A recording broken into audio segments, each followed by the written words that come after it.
أعوذ بالله من الشيطان الرجيم. بسم الله الرحمن الرحيم. الحمد لله رب العالمين، والصلاة والسلام على أشرف المرسلين. أما بعد، أيها المشاهدون الكرام، أحييكم بتحية الإسلام. السلام عليكم ورحمة الله وبركاته. Ama baada salamu, ewe ndugu mtazamaji, katika kipindi cha afya, mada leo yahusu ugonjwa wa tezi dume.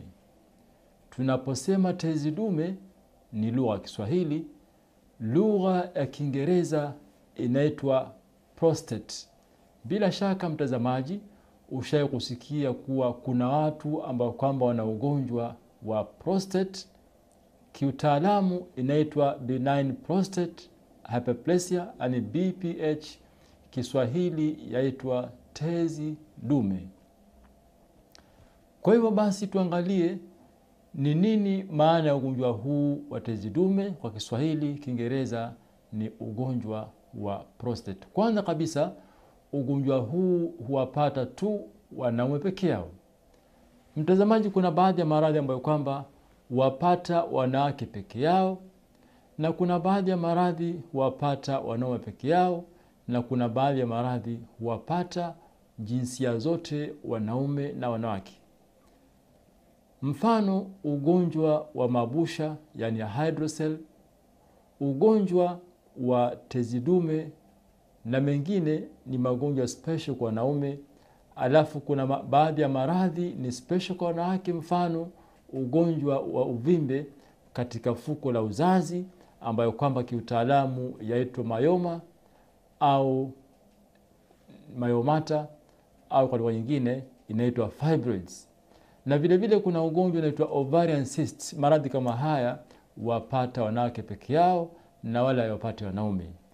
Kwa hivyo tuangalie leo ugonjwa huu wa tezi dume ambao kwamba huwapata wanaume.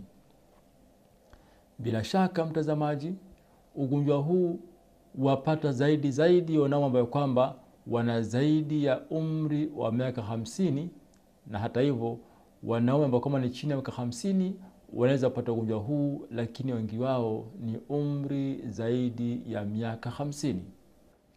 Tezi dume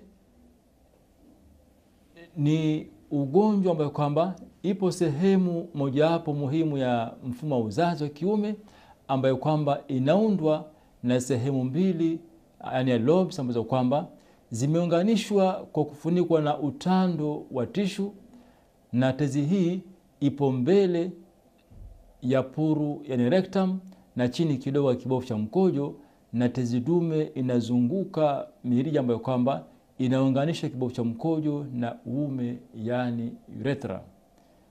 Kwa hivyo mtazamaji, baada kufahamu eneo hili la ugonjwa lilipo, tujue kwamba ugonjwa huu unakumba tu wanaume peke yao, na zaidi katika tafiti inaonyesha kwamba ugonjwa huu unakumba wanaume ambao kwamba wana zaidi ya umri wa miaka 50.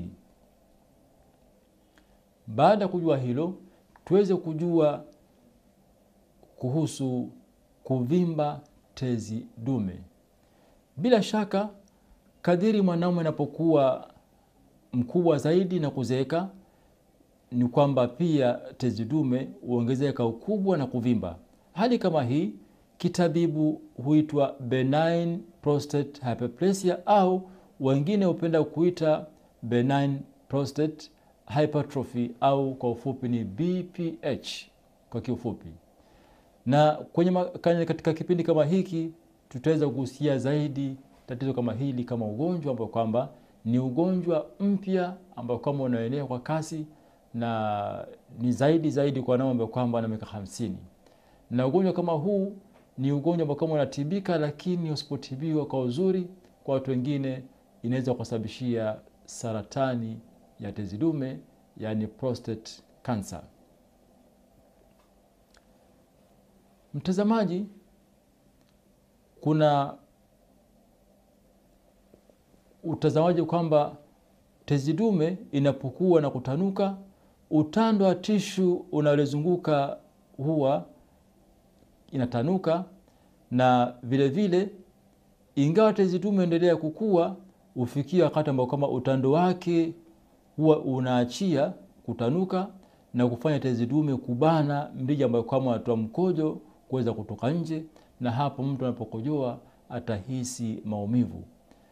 Na hali kama hii inasababisha kibofu cha mkojo kuwa na ngozi ngumu na kuwa na hali ya kuweza kuhisi katika kutoa mkojo nje, hata kama kiasi hicho cha mkojo ni kidogo. Mtu kama huyu anaweza kahisi maumivu, na ufikia wakati kibofu kuwa dhaifu na kuweza kupoteza uwezo wake wa kuhisi kutoa mkojo nje, na hivyo mtu kama huyu anapokojoa kushinda kumaliza kukojoa mkojo wake wote, na hapo ni kwamba anaweza kusemekana kwamba mtu kama huyu ana ugonjwa huu wa tezi dume. Tuweze kuangalia tezi dume husababishwa na nini? Ni vitu gani humsababisha mtu kupata ugonjwa huu wa hatari wa tezi dume? Mwanzo kabisa, ndugu mtazamaji, chanzo halisi cha tezi dume au vihatarishi vya ugonjwa huu wa tezi dume, yani risk factors, havijulikani kwa ule utafiti wa kisayansi, na kwa muda mrefu imekuwa ikichukuliwa kuwa tezi dume hutokea kwa wanaume ambao kwamba wana umri wa utu uzima, yani waliozeeka. Na vile vile baada ya utafiti wa kisayansi imeonekana kwamba pia wanaume ambao kwamba wana umri chini ya miaka 50, baadhi yao lakini wachache, kuwa wana ugonjwa huu wa tezi dume. Hali kama hii imepelekea baadhi ya utafiti kuamini kuwa tezi dume ina uhusiano mkubwa wa umri wa mtu pamoja na uwepo wa korodani. Na kuna dhana, yani theories, maana utafiti unaendelea, na kuna dhana au theories ambayo kama inaendelea kuwa kielezo cha tezi dume ni pamoja na ya kwanza, yani mtu kuwa na tezi dume, katika moja ya visababishi wasema kwamba ni uhusiano kati ya tezi dume na homoni ya estrogen. Ikiwa ipo au haipo, imepungua, utafiti unaonyesha kwamba kuna uhusiano mkubwa kati ya ugonjwa huu wa tezi dume na uwepo wa homoni ya estrogen. Alafu katika theories au dhana ya pili ni uhusiano kati ya tezi dume na dihydrotestosterone, ambayo kwamba ni kipimo ambayo kwamba madaktari hupima na kuangalia kwamba mtu huyu ikiwa tezi dume ipo au haipo na ni kwa nini tezi dume kama inapatikana. Alafu katika theories au dhana ya tatu ni uhusiano kati ya tezi dume na maelekezo ya seli. Hapa dhana nyingine inasemekana kwamba baadhi ya seli kutoka katika sehemu fulani ya matezi yanayohusika na ukuaji mwilini upewa maelekezo wakati mtu anapokuwa bado mdogo, na hali kama hii baadaye umletea ugonjwa huu wa tezi dume. Hivyo basi, mtazamaji, tuweze kuangalia utafiti uliofanywa na madaktari kuhusu dalili ya ugonjwa huu wa tezi dume. Ni dalili ipi mtu akiona atajua kwamba ana ugonjwa huu wa tezi dume? Kwa sababu ni ugonjwa unaotisha, kwa sababu wengine baadaye hupatwa na saratani ya tezi dume, yani prostate cancer. Kwa hivyo ni dalili ipi mtu akiwa nayo atajua kwamba ana ugonjwa huu wa tezi dume? Vizuri kujua dalili, kwa sababu kwa watu wengine wana ugonjwa katika kibofu cha mkojo na akadhania kwamba ana ugonjwa wa tezi dume. Kwa hivyo lazima tofautishe kati ya magonjwa katika kibofu cha mkojo, uweze kutofautisha magonjwa katika figo, na uweze kutofautisha ugonjwa huo wa tezi dume ambayo kwamba ni prostate, inaokumba tu wanaume. Ya kwanza kabisa, dalili za tezi dume hutokea kwa sababu ya urethra kubanwa au kwa sababu ya kibofu kushindwa kudhibiti utokaji wa mkojo, na dalili hutofautiana kati ya mtu na mtu, ingawa karibu wagonjwa wote dalili kama hizo huwa zipo sawa. Ya kwanza, mgonjwa kuweza kukojoa mkojo ambao kwamba una katika, yani hapa kiutaalamu interrupted stream.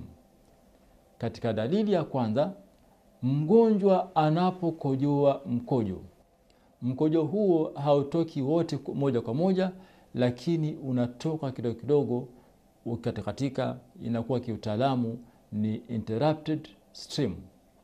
Alafu dalili ya pili, mgonjwa kukojoa mkojo ambao kwamba una mtiririko dhaifu, yani poor flow au weak stream.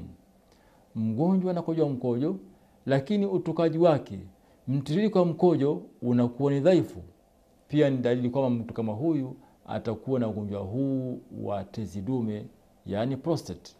Dalili ya tatu ni kuweza kusita kabla ya kuanza kukojoa, yani hesitancy kiutaalamu.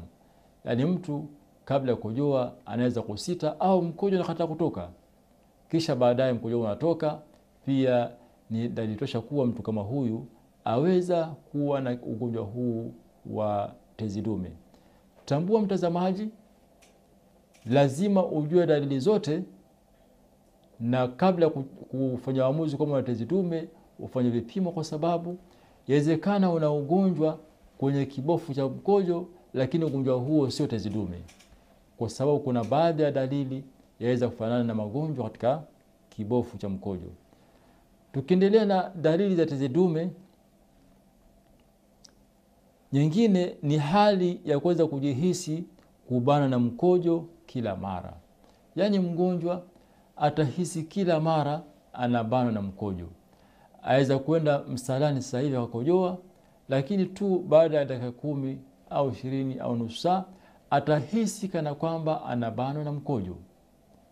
Dalili nyingine ya ugonjwa huu wa tezi dume ni kushindwa kudhibiti mkojo kiasi ya mkojo kuweza kutirika yenyewe, yani dribbling. Yani hapa mtu anashindwa kuzuia mkojo, na anaponuia kwenda msalani ni kwamba hata bila kufika msalani mkojo wenyewe unaweza kutoka, kwa sababu ameshindwa kuweza kudhibiti mkojo, ambayo kwamba inakuwa vizuri mtu kama huyu mara kwa mara aweze kuchukua tahadhari, kwa sababu wakati wote ule anaweza kutoka mkojo. Ndugu mtazamaji, kabla ya kuendelea mbele, tupate pumziko fupi inshallah kwa uwezo wa Allah subhanahu wa ta'ala. Baada ya pumziko fupi tutapata kuendelea mbele. Dalili nyingine ni hali ya kuhisi mkojo haujaisha au hujakatika kwenye kibofu cha mkojo. Mtu anakojoa lakini mwenyewe anahisi kana kwamba kibofu cha mkojo haujaisha wote, kwa hivyo anakuwa na shaka kuwa mkojo umeisha au bado haujaisha. Alafu katika dalili ya ugonjwa huu wa tezi dume au prostate ni mtu kukojoa mara kwa mara, hasa nyakati za usiku. Yani usiku mtu ataweza kukojoa mara kwa mara, anapoenda kukojoa na anaporudi kupumzika au kulala tena atahisi kwenda kukojoa.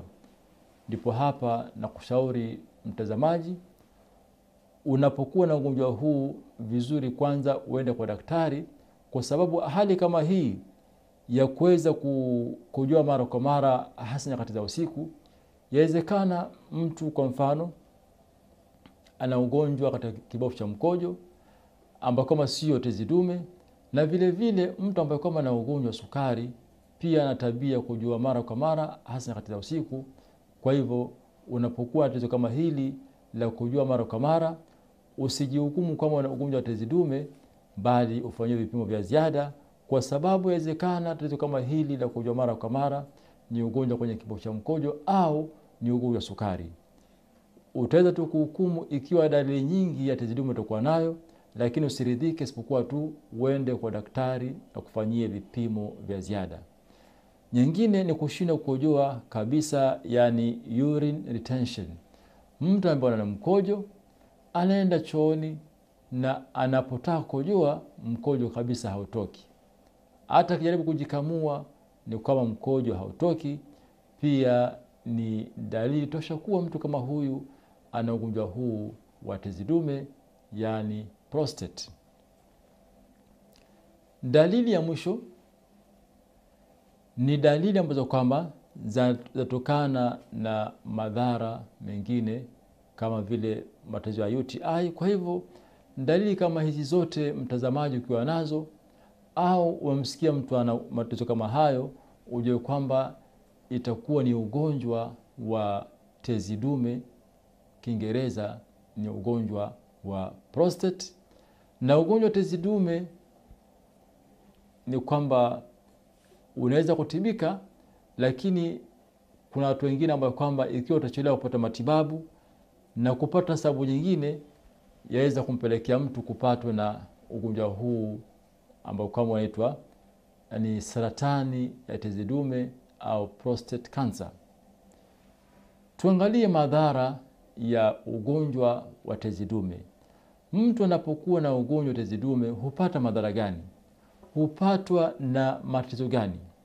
Ya kwanza kabisa, mtu ambaye kwamba ana ugonjwa huu wa tezi dume, yani prostate,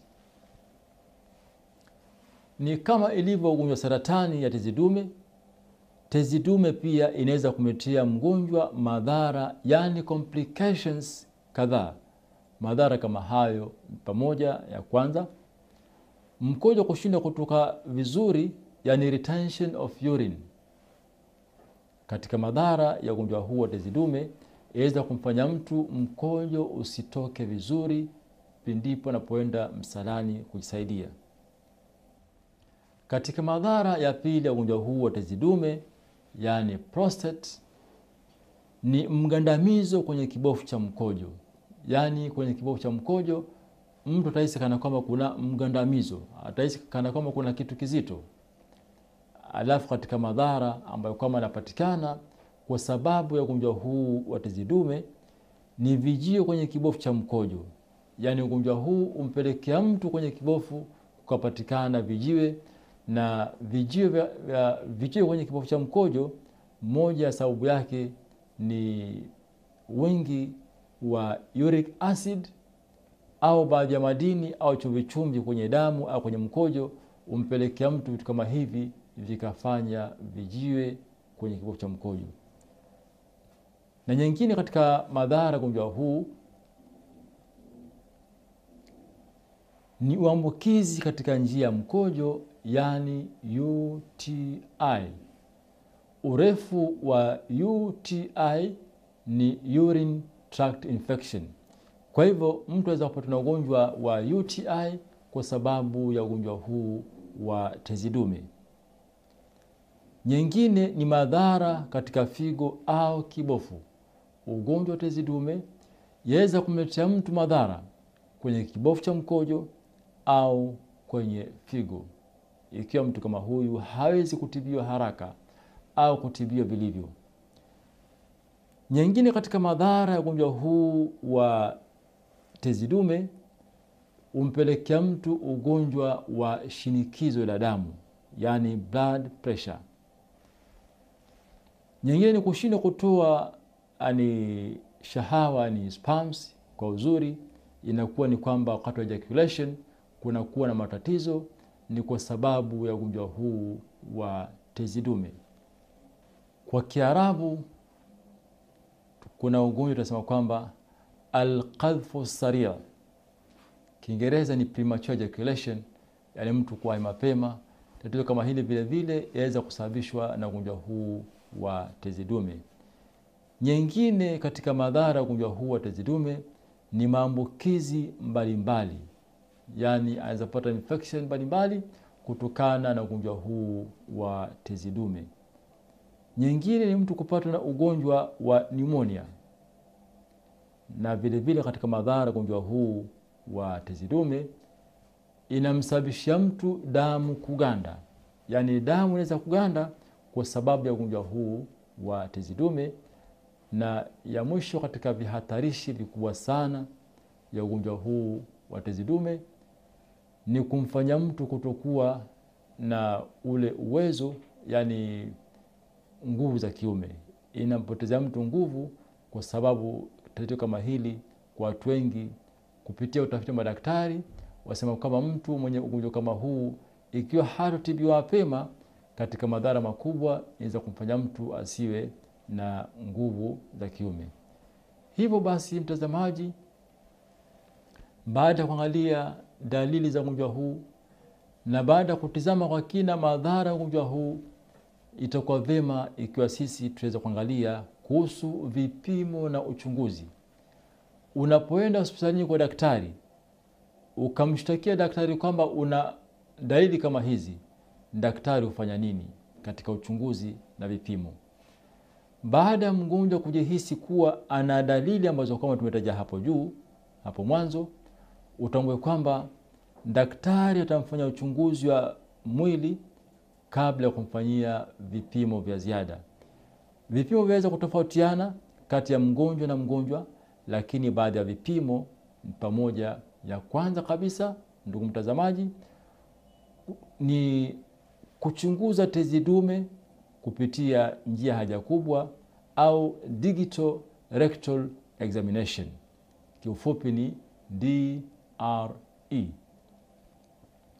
Bila shaka mtazamaji, mgonjwa anapoenda kwa daktari katika vipimo na uchunguzi, anafanya kitu kinaitwa digital rectal examination au kuchunguza tezi dume kupitia njia haja kubwa.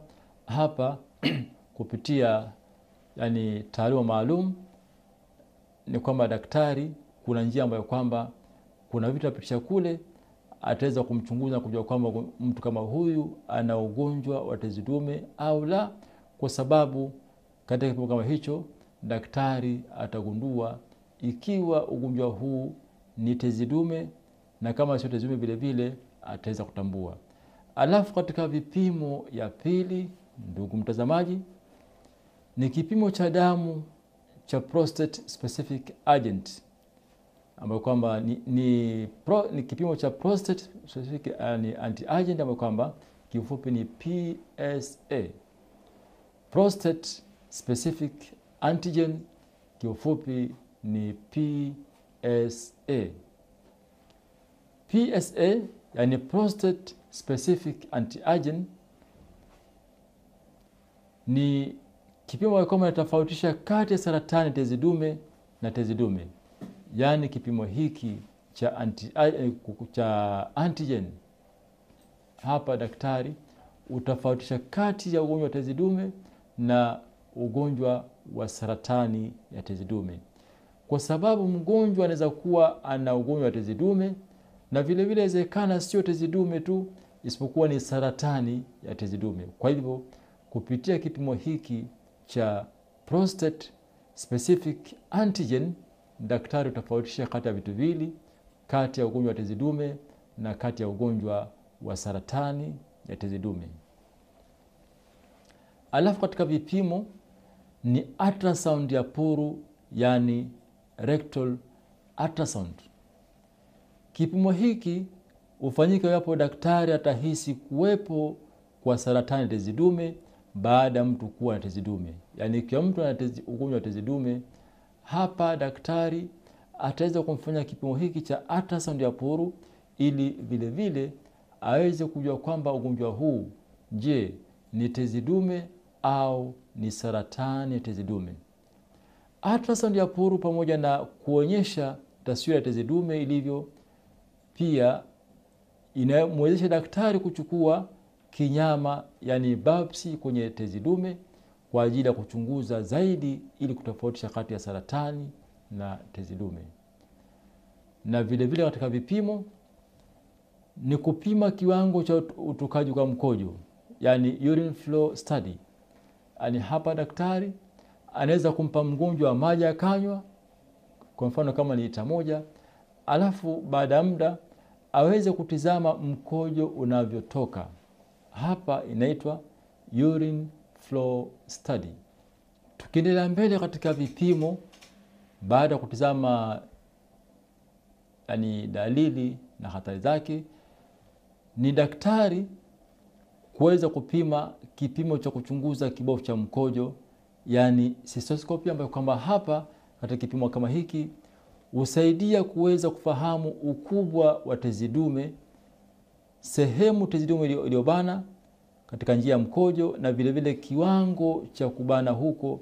Na hapa daktari anaweza kufahamu tatizo kama hili, mgonjwa kama huyu, je, apewe dawa au anahitaji matibabu mengine zaidi ya hapo. Na baada kutizama hayo, ndugu mtazamaji, tuangalie vile vile kimatibabu inakuwaje. Na kabla kutizama matibabu, sehemu ya mwisho ambayo kama ni muhimu ndugu mtazamaji, ni kuhusiana na tiba ya ugonjwa huu wa tezi dume. Na kama kawaida huwa tutakumbushana kuhusu tauhidi ambayo kama ni sahihi kuhusu mtu anapokuwa mgonjwa. Ujue kwamba Allah subhanahu wa ta'ala ndiye aliyeleta au kushusha maradhi, na Allah subhanahu wa ta'ala peke yake bila mshirika ndiye ambaye kwamba ameleta dawa au shifa. Kwa hivyo imani sahihi ni kwamba mtu anapokuwa mgonjwa amwelekee Allah subhanahu wa ta'ala bila kumshirikisha kuwa yeye peke yake ndiye atakayewezesha dawa, atakayemwezesha daktari kumpa dawa. Kwa hivyo anatoa shifa ni Allah subhanahu wa ta'ala peke yake, wala sio dawa wala sio daktari. Mtu asitegemee daktari, asitegemee dawa, amtegemee Allah subhanahu wa ta'ala peke yake. Na katika dawa ya kuweza kutibu ugonjwa huu wa tezi dume, yani prostate, utachukua dawa 2 na kuzichanganya, alafu utaweza kutumia. Ya kwanza kabisa utachukua dawa ijulikanayo kwa jina la Kamun Aswad.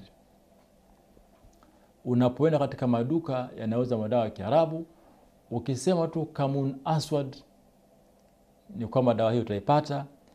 Iwe ni katika nchi za Kiafrika yajulikana kwa jina hiyo hiyo ya Kamun Aswad, na hata ukienda katika nchi za Kiarabu basi vile vile Kamun Aswad ni jina la Kiarabu utapata. Yani ni dawa maarufu ambayo kwamba ukiwa Arabuni, ukiwa Afrika, katika maduka madawa ya Kiarabu ukisema Kamun Aswad utapewa dawa inajulikana maarufu. Kwa hivyo utachukua Kamun Aswad, utaisaga toka unga, alafu uchukue ujazo wa vijiko 5 vikubwa vya unga wa Kamun Aswad. Alafu ya pili uchukue dawa itwayo Sudhabi, kwa Kiswahili, Kiarabu inaitwa Sadhab. Ukienda katika maduka madawa ya Kiarabu vile vile ukisema tu Sadhab au Sudhabi utapewa. Ukisema Sudhabi ni katika maduka madawa hapa kwetu Afrika Mashariki. Ukisema Sadhab ni maduka madawa katika nchi za Kiarabu. Kwa hiyo unachukua Sudhabi au Sadhab, unasaga na kwa unga, alafu unachukua vijiko 5 vikubwa. Utachanganya unga wa Sadhab vijiko 5 vikubwa na unga wa Kamun Aswad vijiko 5 vikubwa. Baada ya kuchanganya pamoja, utakuwa unachukua ujazo wa kijiko cha chai kimoja, unakoroga ndani ya kikombe cha maji ya moto. Ikishapoa utakunywa kikombe kimoja asubuhi, na vile vile kikombe kimoja mchana, na kikombe kimoja usiku, yani 1 times 3. Fanya hivyo kwa muda wa siku 10 au 20 au mwezi mmoja. Kwa uwezo wa Allah subhanahu wa ta'ala, tezi dume itaweza kushrink, itaweza kutibika, hali kama hiyo itaondoka. Na kwa uwezo wa Allah subhanahu wa ta'ala, ugonjwa kama huu wa tezi dume utaweza kupona. Kwa hivyo vizuri, ikiwa una ugonjwa kama huu, kabla kutumia dawa uende kwa daktari akufanyie uchunguzi na vipimo, ndipo tukunywa dawa, umwelekee Allah subhanahu wa ta'ala. Na kwa uwezo wa Allah subhanahu wa ta'ala ugonjwa kama huu utaweza kupona. Kwa haya machache nasema kwamba wabillahi tawfiq. Assalamu alaikum wa rahmatullahi wa barakatuh.